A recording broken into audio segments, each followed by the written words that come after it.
So Suhas గారు మీ first hero, కానీ సుహాస్ గారి ఫస్ట్ థియేట్రికల్ రిలీజ్ ఏంటి? రైటర్ పద్మభూషణ్.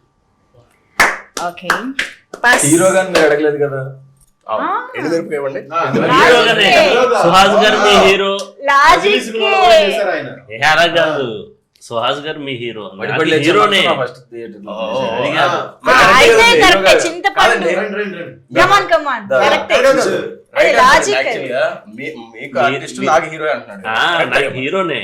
అవును, కానీ నేను ఆర్టిస్ట్ గానే హీరో గానే చెప్పలేదు కదా. అందుకే నేను హీరో అడిగాను. Hero First theatrical release. Release అయితే హీరో రిలీజ్ హీరోనే కాబట్టి హీరో. సరే, ఇక ఏముందిలే. చింతపండు ఇవ్వండి. చింతపండు కాదండి, చింతపండు తీసాను కారణం. ఏంటి ఎంత తినాలా? ఇష్టంగా తింటున్నారేంటి? చింతపండు మిరియాల కాంబినేషన్ బాగుంది. కరెక్ట్ ఆన్సర్ తో కూడా తినిపించారు చూడు. అది ప్రాబ్లం.